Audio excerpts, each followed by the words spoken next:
सफलता के अभिमान के अंधकार में अक्सर हम उस सफलता के पीछे लगाई गई किसी और की मेहनत को देख नहीं पाते या उसको नजरअंदाज कर देते हैं। नमस्कार साथियों, बात करते हैं कहानी की। जी हाँ, कहानी एक छात्र की है। वह छात्र पढ़ाई लिखाई में बड़ा होनहार था और उसको इस बात का थोड़ा अभिमान भी था। पढ़ाई पूरी करने के बाद वह छात्र बड़ी कंपनी में नौकरी पाने की चाह में इंटरव्यू देने के लिए पहुंचा। छात्र ने बड़ी आसानी से पहला इंटरव्यू पास भी कर लिया। अब फाइनल इंटरव्यू कंपनी के डायरेक्टर को लेना था और डायरेक्टर को ही तय करना था कि छात्र को नौकरी पर रखा जाए या नहीं। डायरेक्टर ने छात्र का सीवी देखा और पाया कि पढ़ाई के साथ साथ छात्र खेलकूद आदि गतिविधियों में भी हमेशा अव्वल रहा है। डायरेक्टर ने छात्र से पूछा, क्या तुम्हें पढ़ाई के दौरान कभी छात्रवृत्ति मिली है? छात्र ने जवाब दिया, जी नहीं। इस पर डायरेक्टर ने कहा, इसका मतलब स्कूल कॉलेज की फीस तुम्हारे पिता अदा करते होंगे। छात्र ने कहा, जी हाँ।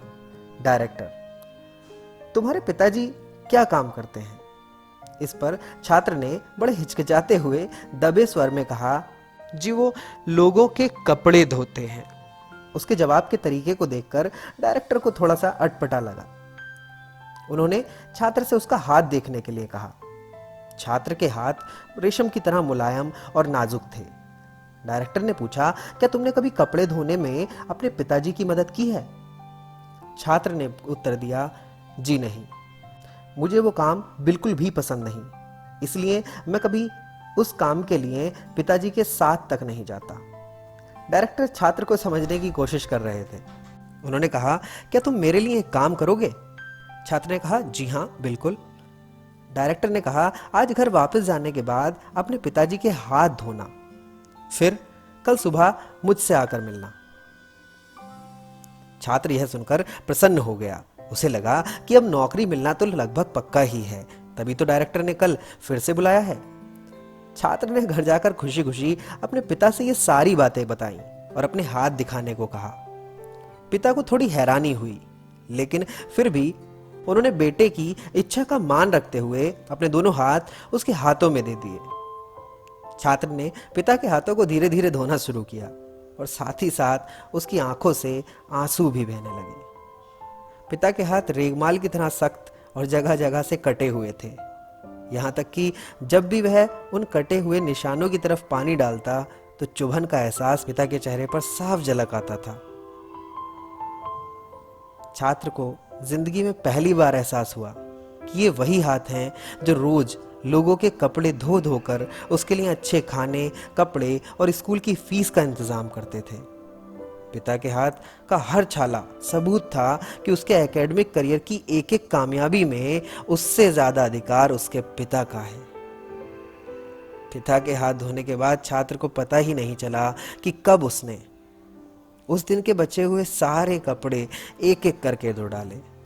उसके पिता रोकते ही रह गए, लेकिन छात्र अपनी धुन में कपड़े धोता चला गया।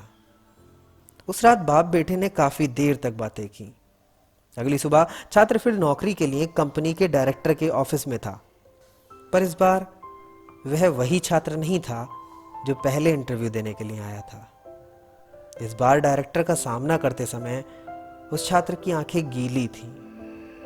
डायरेक्टर ने पूछा, तो फिर कैसा रहा कल घर पर?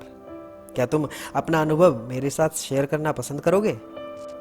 छात्र ने जवाब दिया, जी हाँ श्रीमान, कल मैंने जिंदगी का एक वास्तविक अनुभव सीखा। मैंने सीखा कि सराहना क्या होती है। अगर मेरे पिता ना होते तो मैं पढ़ाई में इतना आगे शायद कभी नहीं आ सकता था। कल पिता की मदद करने से मुझे पता चला कि किसी काम को करना कितना सख्त और मुश्किल होता है, और शायद रिश्तों की अहमियत इतनी शिद्दत के साथ मैंने कल पहली बार महसूस की है।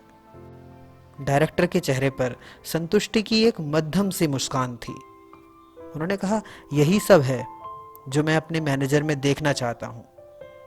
मैं यह नौकरी केवल उसे देना चाहता हूं जो दूसरों की मदद की कद्र करे।